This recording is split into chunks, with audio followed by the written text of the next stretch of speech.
Welcome to FlashPoint. I'm Gene Bailey. We're live at the National Religious Broadcasters Convention, along with a few of my friends. Stakelbeck tonight, Erick Stakelbeck, former International Bowl of Freedom Award winner, our good friend Matthew Faraci, and Yair Pinto. Yair, let's talk about what you did October the 8th.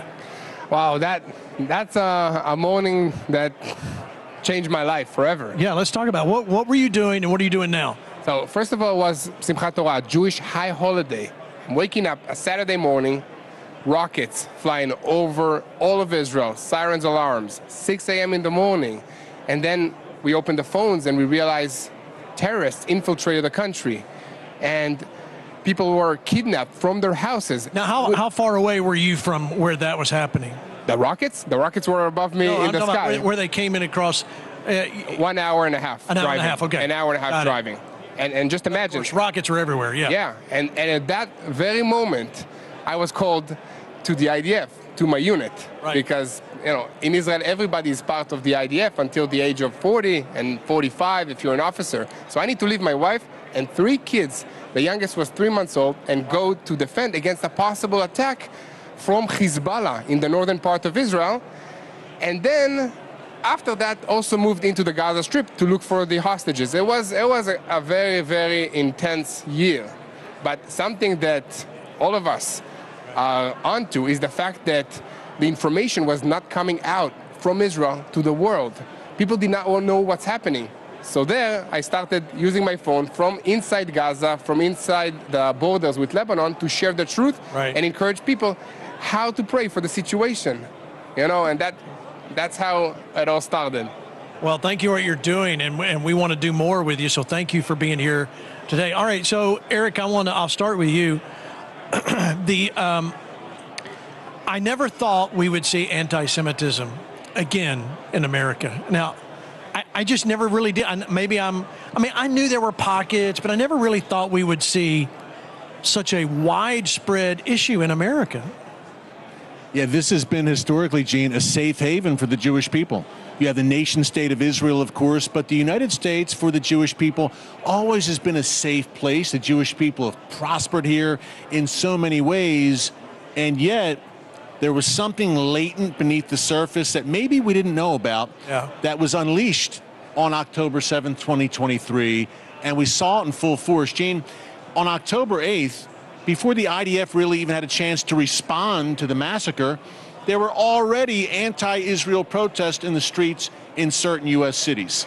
And hours. Saying, Columbia, within hours. Washington, L.A. I mean, it was crazy. College campuses in particular, and I think a lot of Americans were saying, oh my gosh, this is here. We didn't know this existed. Right. And what have we seen over the past 2 years plus? It has exploded, especially college campuses, big cities, but even in the media. Look, we expect it from the left and from Islamists.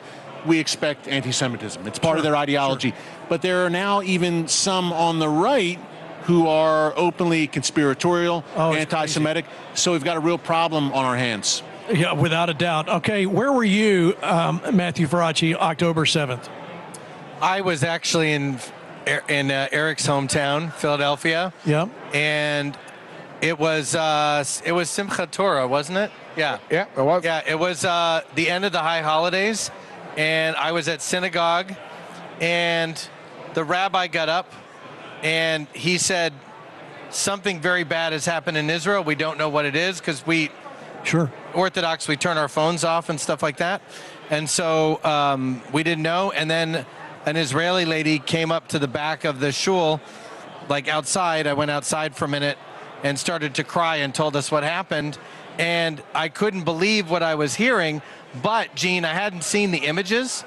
So what was ironic was that's the holiday where you carry the Torah and you go outside and celebrate.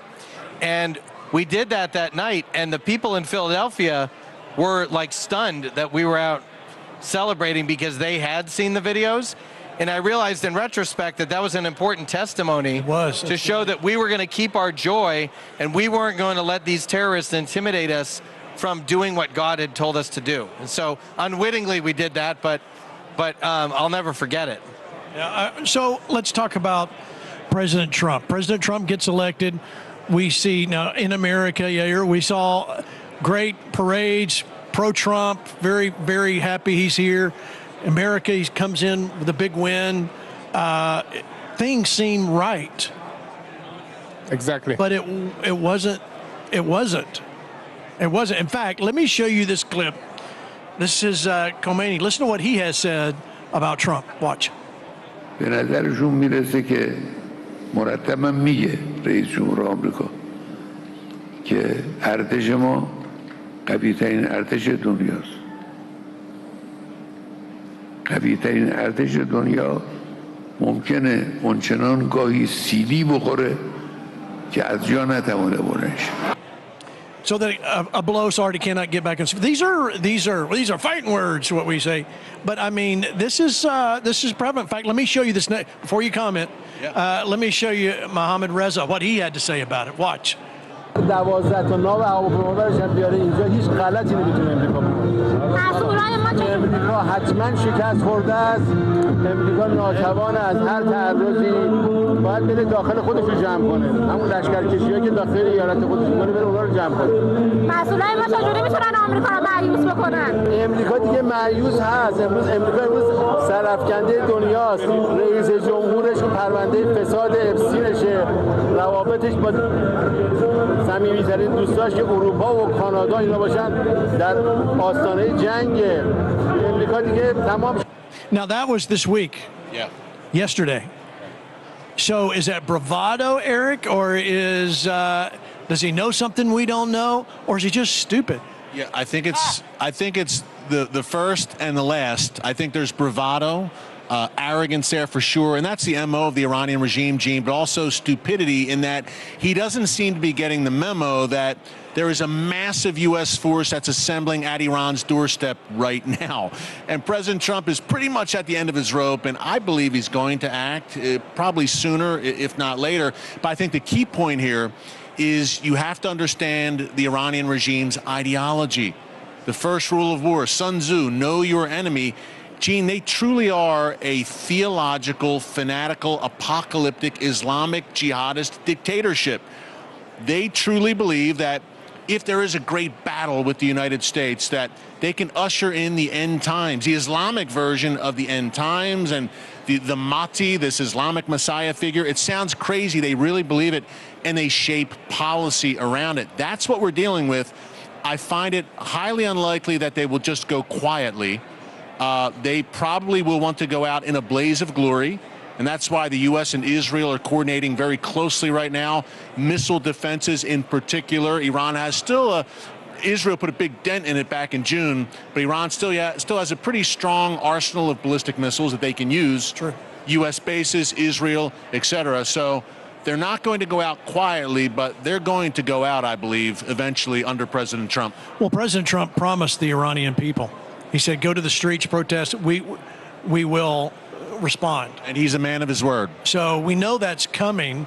But there's something in there, Matthew, I'll get you to respond to this, that I think is very crucial for the American, for you, the viewers, to understand what Reza said there about he needs to concentrate on Epstein. Like, really? You pulled, of all the things you could say, you pull Epstein out? That's it. But see, I'll just say, you don't have to agree with me. Everybody can disagree with me. This is part of the whole psyop to get you focused on Epstein and what's going on there and ICE instead of looking at what's going on the international stage. You agree, disagree? Go ahead. Yeah, I think there's a couple things going on, Gene, and I haven't fully figured it out yet. I'd love this panel to help us figure it out. First of all, clearly they're talking to a domestic audience. So obviously you're going to smack talk because the regime is holding on for dear life. Let's remember, Gene, they just killed 30,000 people, and I think that's a low number. I've seen footage from sources in Israel that were sent to me of morgues. Gene, you've seen that stuff, Stacks? You would not believe, it's unfathomable how many people they have slaughtered. The economy's dead. Their own people. Yeah, they have no water. So the fact that the regime is still in power is amazing to me, right? And so they're using bravado in a sense because I think that's all they have. What I really want to know is, what did Bibi tell the president on his recent visit why is the president now talking about eliminating the nuclear program if we thought we got it during the 12-day war? And what, in other words, something's happening beneath the surface that we don't know what it is. Without a doubt. That's causing Trump, who does not want to be a regime change president, to say I don't know what it is, but something big's happening. Yeah, Yair, I get you to weigh in here. What do you think? Yeah, listen, I think that what Netanyahu and Trump were discussing is bigger than just the nuclear issue. It's all about intercontinental ballistic missiles, which, if you understand the word, intercontinental means that they can reach other continents. The United States is in the missile range of the next generation of the Iranian ballistic missiles. It's not just about the Middle East. It's not just about Israel. Iran is a death cult, and their end game is, again, to destroy the West. America is the big Satan. Israel is only the little Satan, okay? We are closer to them, so that's why we are more worried. We were under the range and the attacks of the ballistic missiles. I was in Ramat Gan, in the city that was hit by a direct ballistic missile that has a warhead, and the damage is unbelievable. Entire neighborhoods that were destroyed. And thank God that in every house in Israel, you have a bomb shelter. I have a bomb shelter in my house. I've been in it for months combined throughout this 2 years of war with my children, and it saves lives. But these attacks, if the range reaches the United States, the damage would be way worse, because you are not prepared with your houses with ballistic missiles, bomb shelters like we are. And this is the threat. And more than that, there's the issue of the terror proxies. Iran has been funding terrorist organizations all across the region and also all across the world, okay, including Hezbollah in Lebanon, including terror elements in Syria, in Iraq, the Houthis in Yemen. They're affecting our pockets all over the world because they're disrupting the maritime trade from the east to the west. It's costing all of us a lot of money. And just now, the Islamic Republic of Iran trained and closed off the Strait of Hormuz. Okay, for our viewers that don't know what that is, 20% of the world's oil is going through that narrow water point. If you close it off, oil prices go up immediately. And they did, just because they closed it off for 1 hour. This is the threat. Okay, so they cannot win the United States in a war, but they can definitely destabilize the world's economy and create a mess in the region, in the Middle East. So it's bigger than just the nuclear issue, for sure. Yeah. And let's not forget real quick, guys, that the Iranian regime plotted twice to take President Trump's life in the run-up to the election. Two assassination plots against Trump. That was this regime. They're a threat to America. As you said, Yair, we're the great Satan in their view and ideology. So why do you think Trump, Eric, why is Trump, I mean, I know obviously we don't know everything that's going on, but what possible reason did American presidents seem to go so far and then stop instead of going ahead and finishing the job? Why do you, what do you think? Why would he stop? I think a few things at work. I think, number one, the U.S. has to get the assets in place, and Israel as well. When President Trump tweeted that a little over a month ago, help is on the way, I think his advisors were probably saying, Mr. President, amen, we want to take out this regime, but we've got to get our missile defenses in place. We've got to coordinate our defense to Iran's response. There's certain assets we need to carry out a successful strike. We got to do it the right way. We want to do it, but we have to do it the right way. I think that's number one. And I think number two, the talks, if you can call them that are going on right now between the U.S. and Iran over the nuclear program, I think it's buying some time for the United States as those assets get into place. We see President Trump's called it an armada, and we've seen the largest U.S. military buildup, gosh, in over a decade, since at least I actually read it's 20 years. Yes. Something like that, yeah. Since the Iraq War in 2003, I believe. Yeah. So it's a massive buildup, and you need time to do that and get the assets in place. We saw the Prime Minister at the White House last week, and certainly behind the scenes, there's some intensive discussions happening there between Bibi and Trump. I would not be surprised, guys, if Israel comes alongside the United States in some capacity in this, in some kind of supporting role, perhaps. We saw in June, the 12-day war, Israel started it. The United States finished it with Midnight Hammer, taking out the nuclear. So we'll see what kind of role Israel plays. I think either way, Iran, God forbid, is very likely to lash out and launch missiles at Israel when this breaks out. So I think either way, Israel will get involved. And Gene, just to add to that a little bit, the sources I've talked to said that Trump is, if you think about the World War II, you had the wrong guy in Great Britain you had Neville Chamberlain at the wrong time, and you got Churchill, but it was almost too late. And God, okay. So what Trump is he's Churchill, let's say before 1940 or 1939. And what Trump is doing is he's saying, I'm not going to tolerate a next World War III, and he's built his whole strategy around a couple things. One is containing China. His containing of China starts in Gaza. So the reason he's working so hard to stabilize Gaza is he's stabilizing Gaza, then he's looking to stabilize the Middle East, destabilize China's whole Belt and Road thing, what the Russians are doing. Right. Trump's looking at a global map. We're all focused on Iran. Trump's looking 360 with Rubio. And so this is, to your point and to Yair's point, this is part of a grand strategy that the president has, and clearly Iran is in the way of this strategy. Look, we know that Iran was helping Maduro in Venezuela. We know that he was getting weapons support, that we know that there were terrorist training facilities. So what we're seeing is Trump saying, if I'm going to be president for 3 more years, on my watch, I'm going to undo all this garbage all around the world, and all these people that thought they were safe, they're going to end up in a Nike sweatsuit in U.S. custody, and he won't try the same play in Iran. He'll do some other surprise in Iran, but if that general wants to talk bravado, all I got to tell you is today's bravado is tomorrow's Instagram meme, because that's how that guy's going to end up. And the other thing is, I think Trump is literally writing the book on how foreign policy should be done. You got the Tucker Carlson camp that says, stick your head in the sand, America should be isolationist, the stupidest thing I've ever heard.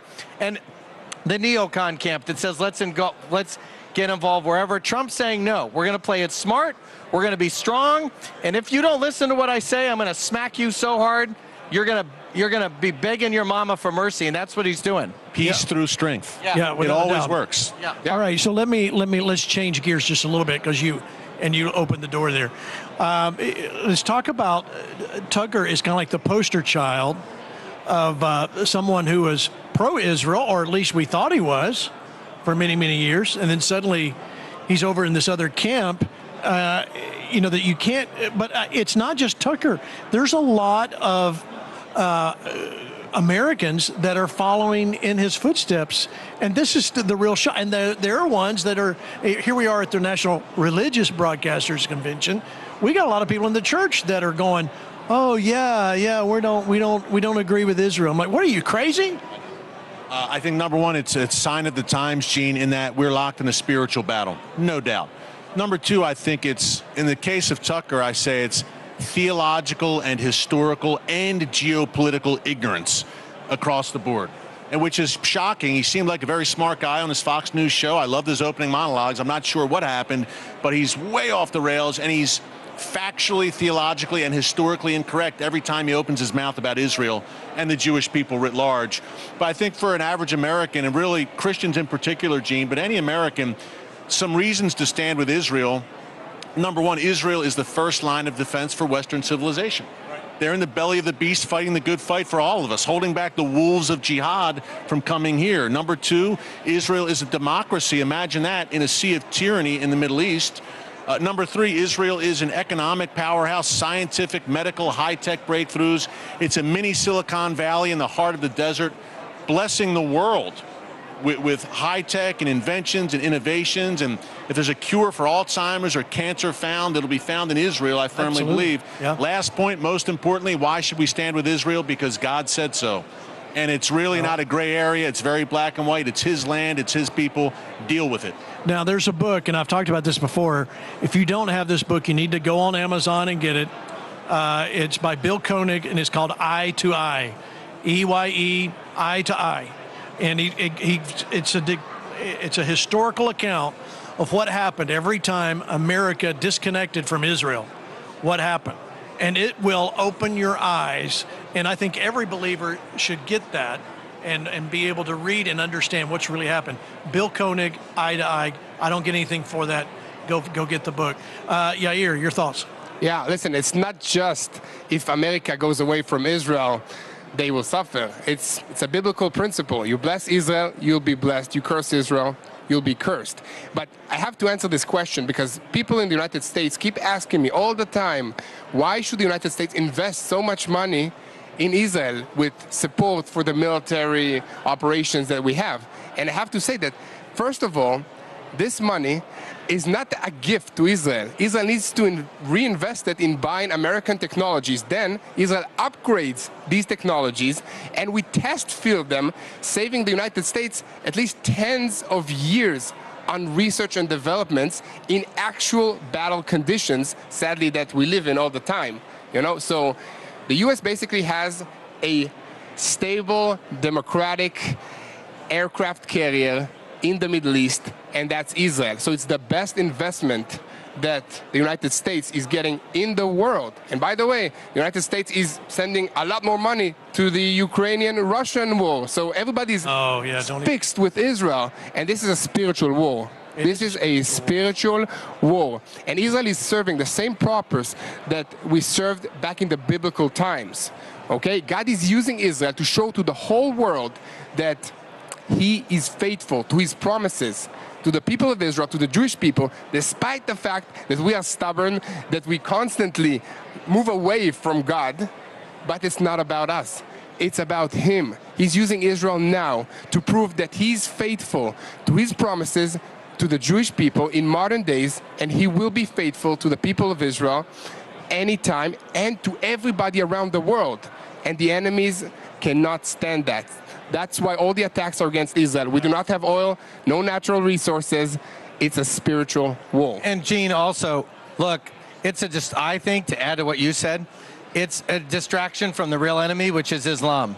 Yeah. That is the existential threat to Western civilization. Yes, you're right. Israel's giving them heck. I'll say it on this network. They're giving them heck every single day. And so the Tucker Carlsons of the world are undermining the key strategy of the United States, which is fighting the new caliphate. That's what it's about. Without a doubt. All right, we're going to take a break. We're going to dive into Islam after that. It's a great reason you should be watching FlashPoint Television Network, FPTN. We're expanding all the time. Go check out the network where we can say what we want to say. We'll be right back after this.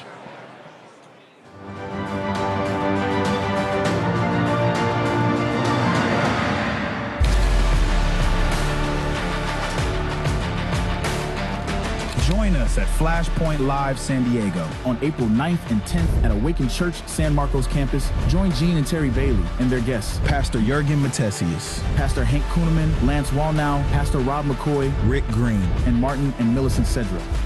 You are going to be trained, equipped, and empowered during this dynamic 2-day event. For event details and to register for this free event, go to fparmy.com/events. FlashPoint isn't just a show, it's a movement. And now you can take the movement with you. FlashPointStore.com has new merchandise. From t-shirts to hats, mugs to more, we've got what you need to stand for truth in style. Everywhere you go, make a statement of faith, freedom, and boldness. Make sure you wear FlashPoint. Always show your colors. Order today at FlashPointStore.com. Don't just watch FlashPoint, wear it. Be part of the Army. The War Room is calling. Join the FlashPoint War Room, a powerful community of believers standing together in prayer, unity, and bold support. Get exclusive updates on what God is doing right now through this movement. Stand in faith, stand for truth, and stand with FlashPoint as we press into what God is doing in this season. Whether you're a pastor, intercessor, or a passionate viewer, this is your call to action. Go to fparmy.com and join the War Room today.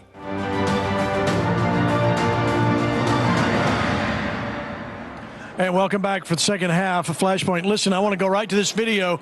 We're talking about Islam. There are actually people that say Iran is not Islamic. Watch.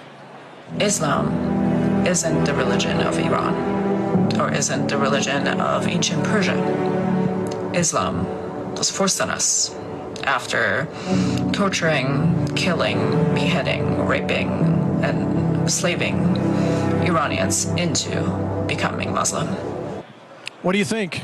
Yeah, I'd say number one, great point. Iran historically was actually Zoroastrianism was the main religion there. Number two, Iranians are Persians. They're not Arabs. Islam was born in Saudi Arabia. It roared out of the Arabian Peninsula in the 7th century as an Arab-driven religion. They're Persians. They take great pride in that. But number three, to encourage everyone, Gene, we're talking about Iran. And guys, you know this as well. The underground church in Iran, it's the fastest growing church in the world. The world's number one state sponsor of terrorism, Islamic jihadist, Islamic regime in Iran. But the church, largely underground, more and more people are coming to Christ in Iran. It's an amazing story, and it makes sense, Gene, if you think about it. Iran is a Bible land. Modern-day Iran was ancient Persia. Mordecai, Esther, Cyrus, Darius, Ezra, Nehemiah, that was in Iran.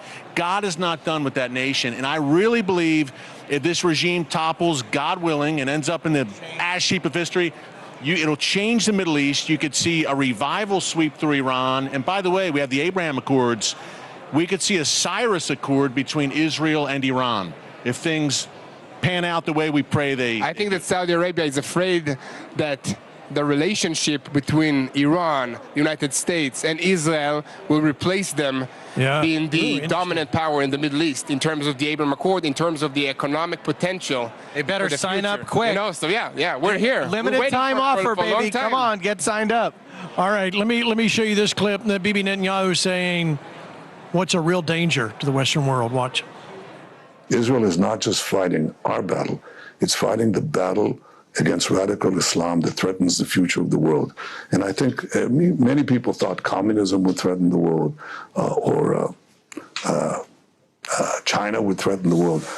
I'm saying that this untethered force of an extremist ideology that knows no limits, if it has nuclear weapons, the ballistic missiles to deliver them, and the masses that will destroy democracies, burn Christians. Prime Minister, we're committed to defending Christians around the world and in the Middle East. If they win the day, we all lose. Israel is defending itself, but in so doing, we're defending Western civilization. Islam, you've written a book about this actually over 10 years ago. Talk about that.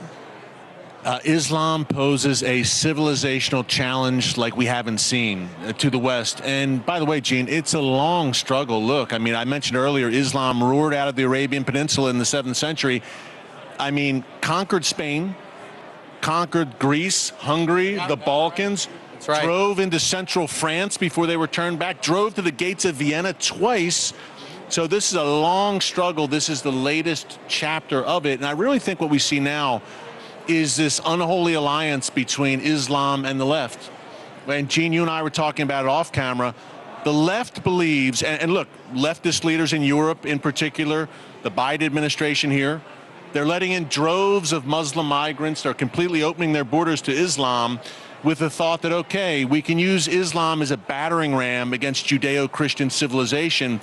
But I think the left is unleashing forces they don't know of. They're making a deal with the devil. Exactly. And they don't know what they're getting into. This is the problem. You know what Rob McCoy says, when you make a deal with the devil, you quickly find out you're the junior partner. That is right. And the Islamists are playing for keeps.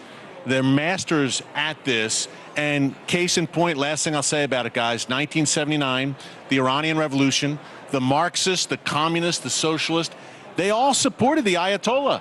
Once he came to power, about 6 months later, he rounded them all up, had them imprisoned or executed. Cautionary tale for today's leftist in Europe and America. Without a doubt. You know, the Islam in America, Matthew, I'll go to you. I say we, I'm just going to say the West, buys into this concept that we just need to coexist. You do your thing, I'll do my thing, and we'll all get along. But that's not working. And this is where we're not trying. We are waking up the church in America to understand this is for all the marbles. If we don't do this, we lose the West. Yeah, Islam, again, I'll quote Rob McCoy because he's so quotable. He says Islam's a political system posing as a religion. That's right. And the truth is, we're watching Europe literally be destroyed right before our eyes and do nothing about it. Please God, Tommy Robinson and Nigel Farage will have some success in Britain and take back the cradle of Western civilization back, right?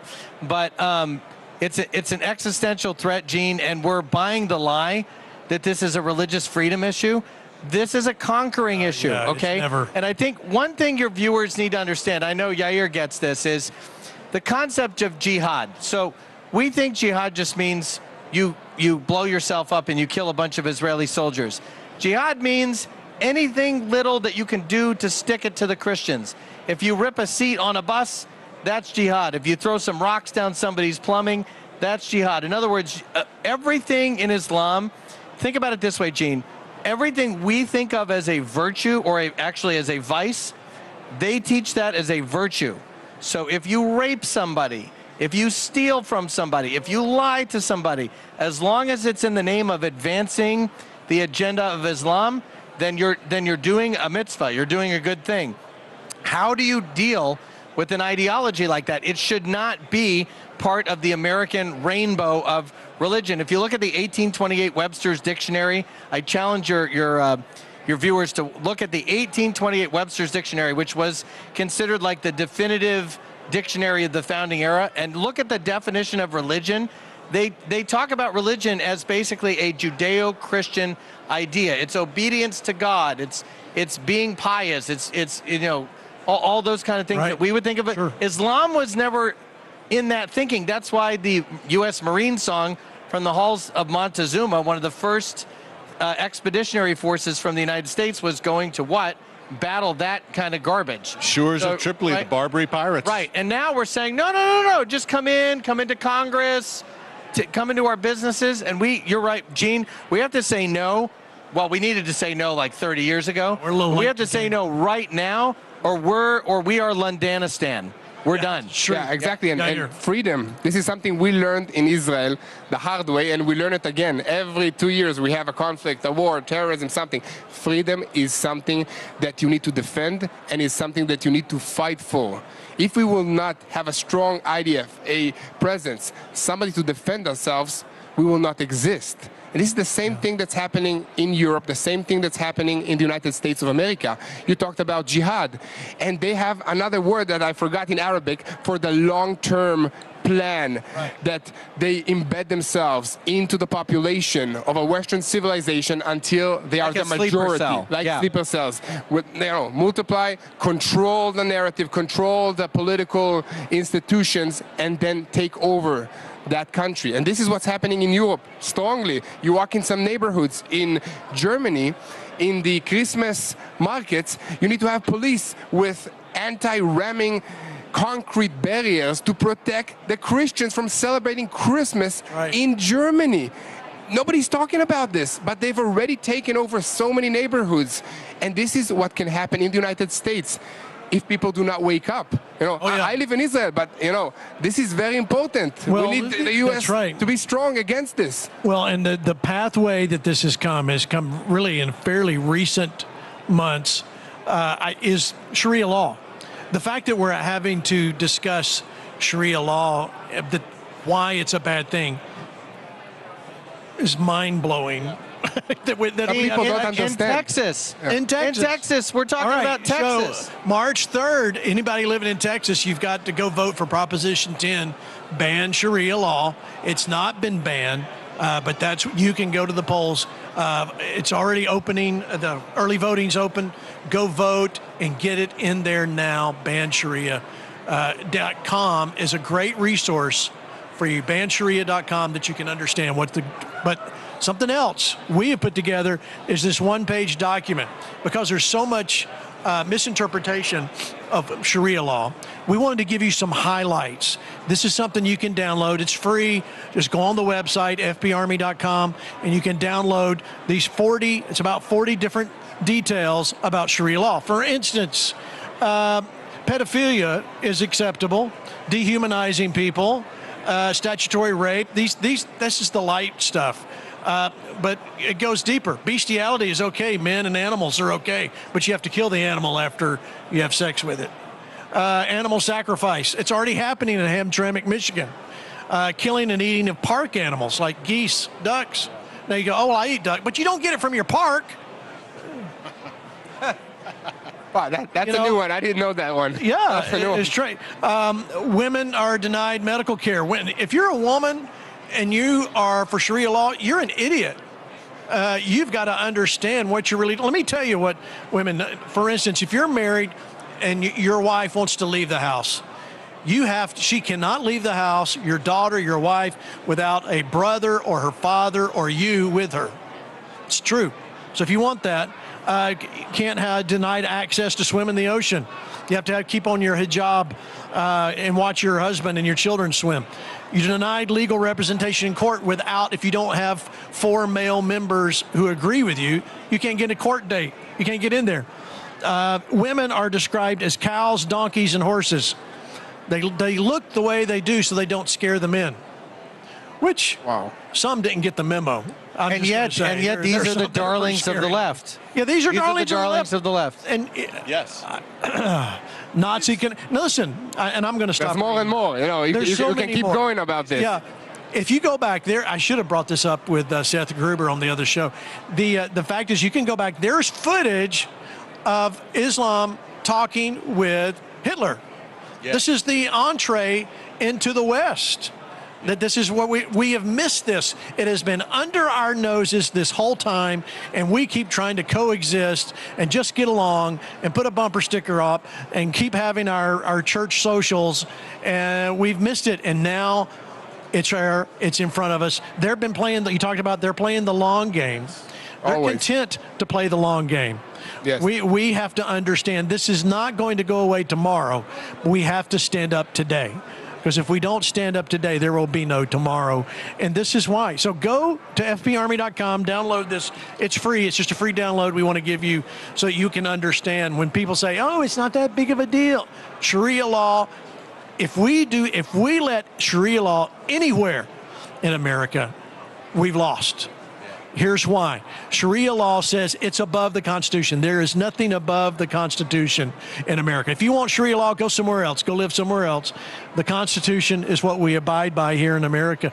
But and I feel silly having to say this because but these are the times we're living in, Eric. That's the moment we're at, Gene. No, and I'm so glad you shared that. As everyone can see, Islam is fundamentally incompatible with Judeo-Christian Western civilization and the U.S. Constitution. There's really no debate here.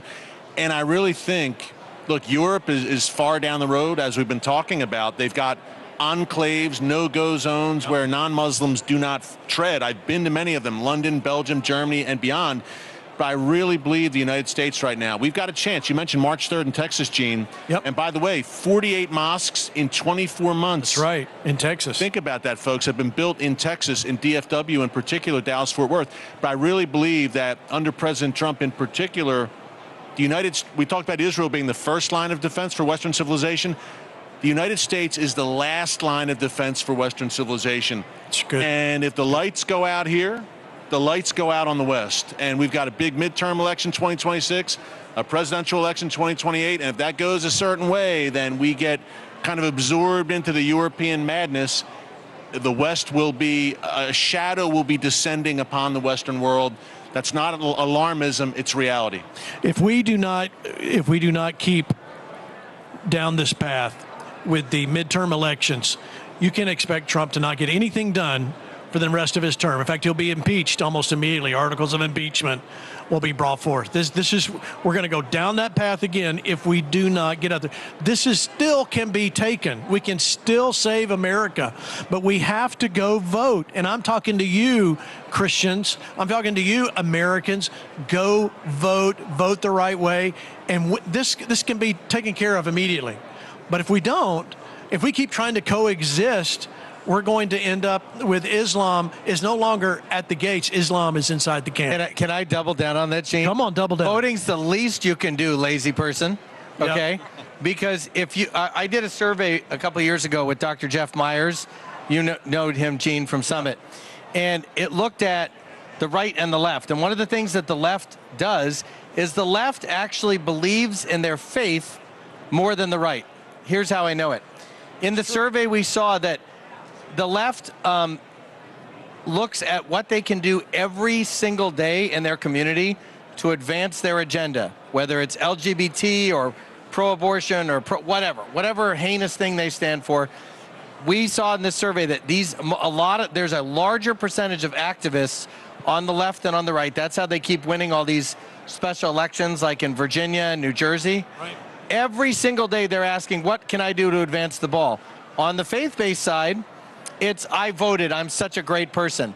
You should be doing something every single day, and then voting is the capstone of what you're doing, right? And getting other people to vote. And yet we feel like, oh, I voted, I'm done. Aren't I so righteous? And if we're going to save Western civilization, it takes sacrifice. Turn off Netflix. You know, stop entertaining yourself all the time. You don't have to have the latest this and that. In Israel, people understand the idea of sacrifice. And Americans, it's been so good for so long. Our grandparents sacrificed in World War II. They gave up all kinds of things, daily comforts, because they, oil and electric, because they wanted to win the war. This is nothing less. People need to ask themselves, am I actually sacrificing for this cause? Because if you're not doing enough. Listen. Yeah. Let me double down on that, because... Ooh, wow, we're doubling down on the doubling down. I learned new words here. Okay, so basically, it's like riding a bicycle, okay? If you are comfortable, you're going downhill. This is it. And as Christians, as people of faith, we do not need to be quiet. Our faith should not be only inside the church on Sunday for 1 hour. It should involve every aspect of our lives, every conversation, every business decision, every vote that we're making for our representatives, every letter that we're sending should be evolved around what we believe that God wants us to do with our lives. And this should involve everything that we're making. I think that the church has been too quiet, too politically correct. We need to get out of there. I mean, Jesus went into the temple and turned down tables of people that were selling goods at the house of God. We need to go back to that. We need to stand up for our faith, for our principles, for what we believe in, and not be afraid of the consequences, because God will be with us and have our backs. True. We make the FlashPoint Army the FlashPoint Horde. That's what we need, Gene. That's right, it's true. Well, listen, but all you have to do is go back to our founding fathers, Erick. 56 signers. I mean, they paid with their fame, their fortune, and their sacred honor, and they really did pay. No doubt, financially, with their lives, sacrifice, imprisoned, hounded. I mean, our founding fathers, the sacrifice they put down for us. And now, if you're a veteran, someone who stormed the beaches of Normandy, there's not that many left now, God bless them, and you're looking at, say, Minneapolis and what's happening there, where you have people attacking ICE agents, brave ICE agents, who are trying to deport child molesters, murderers, and rapists. You're shaking your head and saying how far we've fallen from the founders' vision for our nation. But all's not lost. And I think we're having this conversation, guys, 250th anniversary of the founding of our nation. And I think this is a moment for awakening, not just revival, which we see it stirring among Generation Z in particular, and in particular since Charlie's martyrdom in September. But we need a great awakening in this nation. We really do. And you said it, Gene. Look, it was founded, the United States, on Christian principles. There's no other way to put it, no way around it. It's a fact. And if we stray from those principles, already we've strayed. And in 2024, in the election, we were staring out into the abyss. I believe God gave us a reprieve with President Trump. Now, we could have years to work in the light, God willing, or it could be a short period. I think a lot of that depends on us. It does. And honor God, and he will honor you. That's the bottom line. Without a doubt. Yair, I'll give you a start to wrap up. Yeah, well, I think that one thing that we learned in Israel, especially after October 7th, is that we have a purpose and a reason to be in this land. Because there's no other sense that all these nations are launching attacks against us. And we learned that this is not just about the land of Israel. This is way bigger. This is a spiritual war between good and evil. And we are together, especially with the United States of America, because we have the same principle, the Bible, God of Abraham, Isaac, and Jacob. We need to speak up. We do not need to be ashamed. We believe in a living God that performs biblical level miracles today, and we see it on a daily basis. And if you are back at home and you are not sure of your faith or the fact that God is performing miracles today, just open the news. It's always about Israel somehow, despite the fact that there are many conflicts around the world. And why is that? Because God wants you to see his miracles on a daily modern time, every day. 7 different nations launching attacks against us. We are here. The Middle East is changing. Now there's another enemy, the Islamic Republic of Iran. There is a deeper deception spirit that's moving all around the world that's trying to steal the hearts of the next generations. We need to stand up against that, to speak, to do what we're doing here, to share the truth, not to be ashamed, and have faith in God.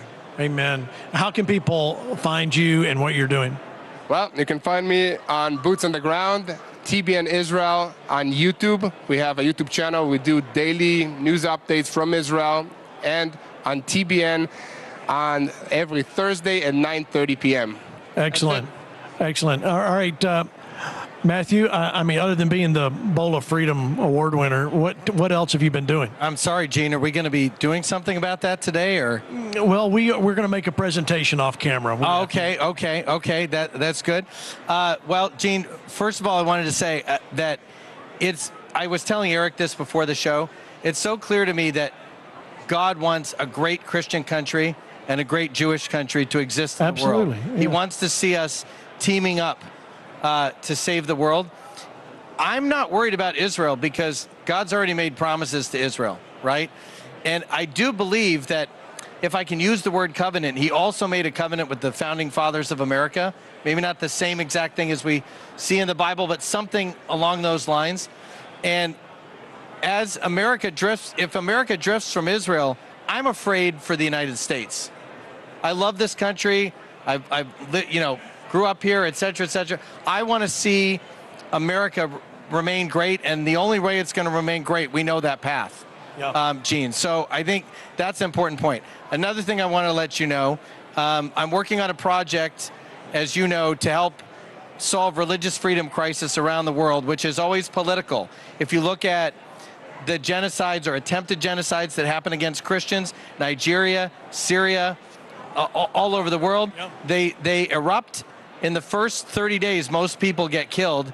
Then the relief organizations come in. And so we have a project called Torch QRF where we're working with governments and in the United States to first let people know where there's a flashpoint. Does that sound interesting? Yep. And then shine the light on it, and then let our elected officials do something to pressure these countries to stop killing Christians. Again, why do I say that as a Jew?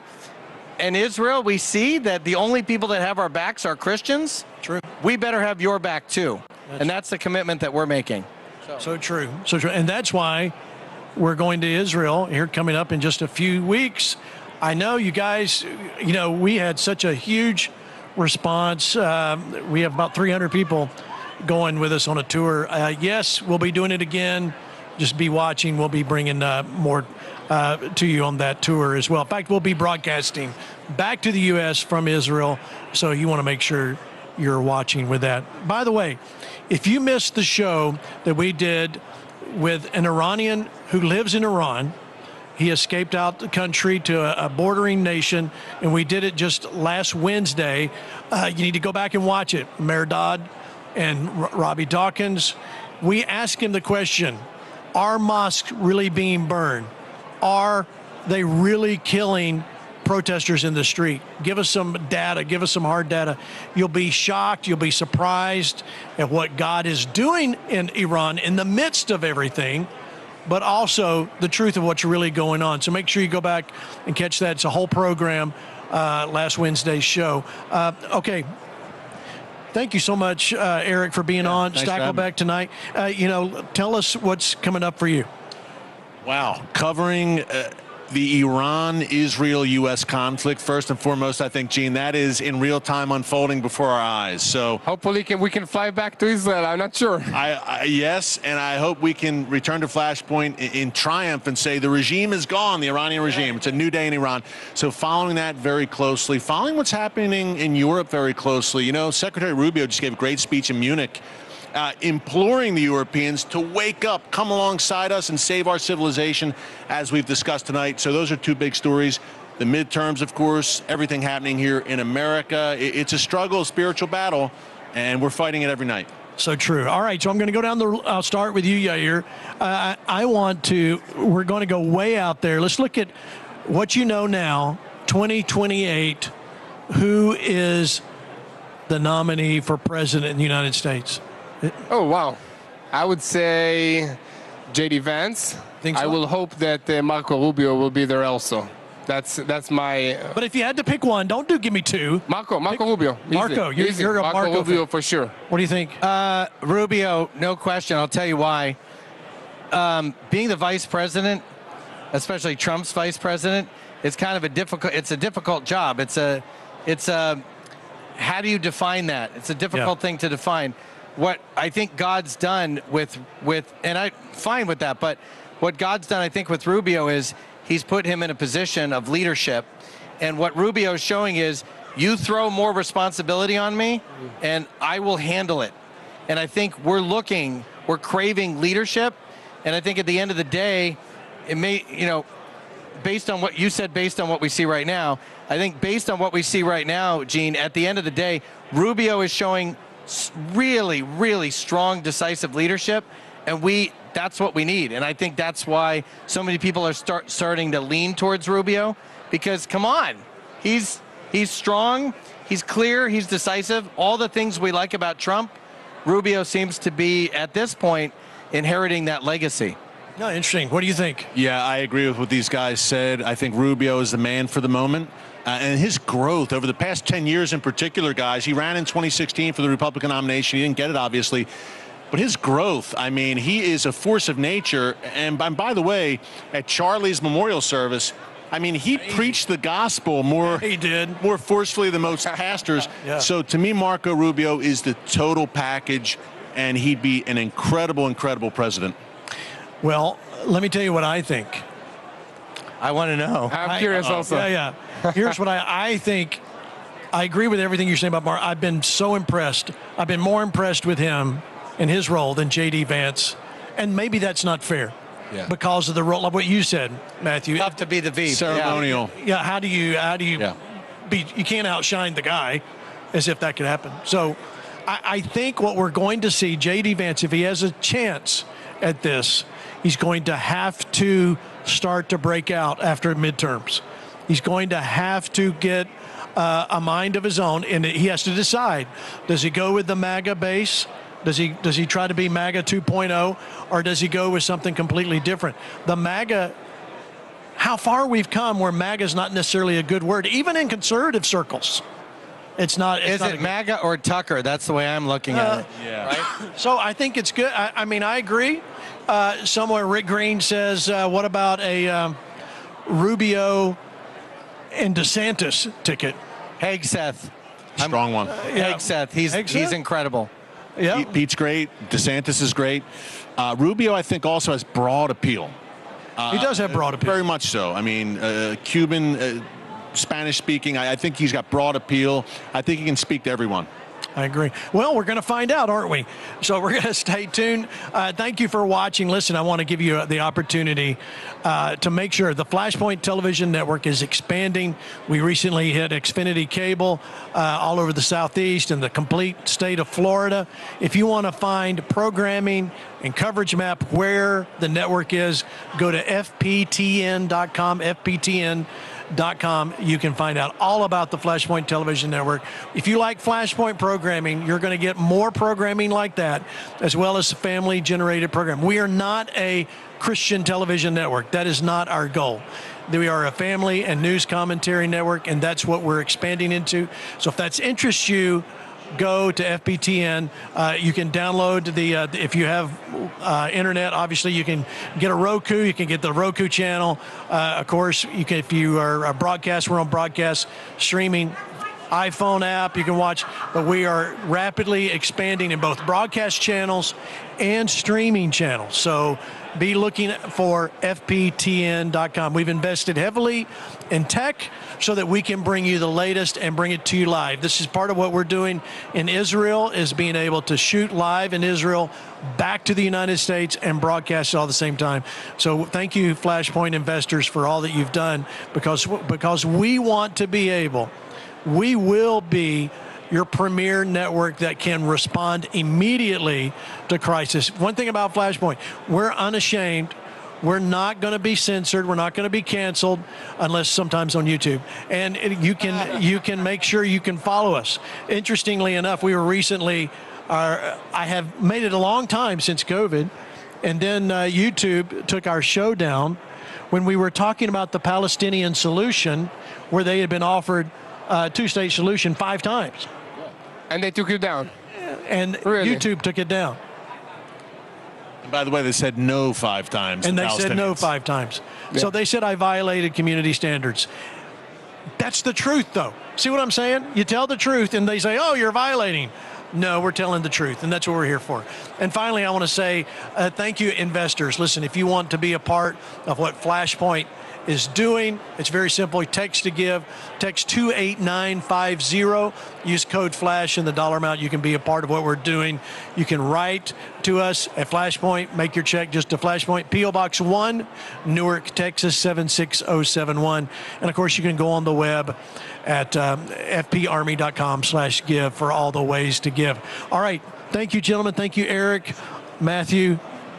Great stuff, guys. Thank you very much. Yair, thank you for. We want to hear more from you, not so much from you. And we heard enough from this guy, I think. Yeah, I got 2 minutes. Tell me from Yair. I want to hear from you. What is the one thing most Americans get wrong about Israel? Well, I think that they think that Israel is this apartheid state, and that completely changes when you come here to the land. That's the biggest thing. And I would say the second thing is that they think it's a war zone all the time. But if you come here on a group, you think, what? What is the news talking about? I don't hear any war. People are eating out, having a good time. I have friends that are Muslims. I have friends that are Christians. I have friends that are Jews. All of them living together, working together. It's hard to explain until you land on the ground in Israel.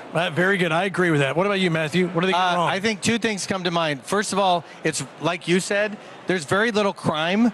So the kind of crime that we experience, like carjacking and stuff, it's like America in 1955. We love that. My kids can go anywhere, and I don't really care where they go because they're safe. That's because you're Orthodox. You have like 10 kids or something. The other thing is that I particularly love is people are more, I don't want to say in your face, they're more matter of fact, but they'll stop anything to help you. So here you see people just walk by you. If you're hurt, even if you need something, any Israeli will stop whatever they're doing to help you. It's an amazing thing to see. Awesome. All right, well, thank you, guys. Thank you, Eric. Thank you, Matthew, and thank you, Yair. Thank you for watching FlashPoint. We're here 5 nights a week. Make sure you watch, share it with your friends, share it with your pastor. And if your pastor doesn't watch, go to another church. Thank you so much for being a part of FlashPoint. We will see you tomorrow night.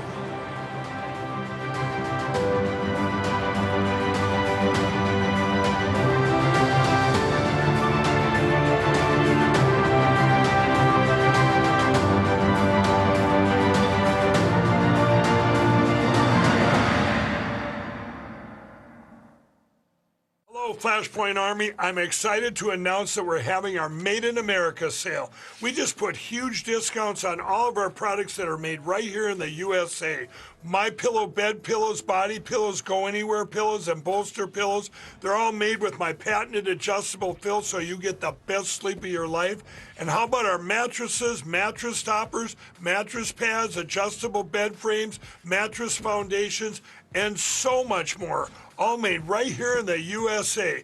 And we've even expanded beyond just quality sleep. Like the cross I wear every day, now it's available in both men and women's. And how about my coffee? The greatest coffee in history. And we've even expanded into health and wellness with everything from ashwagandha and apple cider gummies to liquid joint formulas, body and beauty detox kits, liquid complex for heart and brain support, Cold Buster all-in-one immune formula, and Vibe, the best superfood ever, and Vibe Plus collagen. Fish oil omega-3 pills, pro and prebiotic gut formula, prostate complete, and a natural sleep formula. So go to mypillow.com or call 800-975-4719. Use promo code FLASH to get huge savings with our Made in the USA sale. Thank you and God bless. This is the FlashPoint Television Network.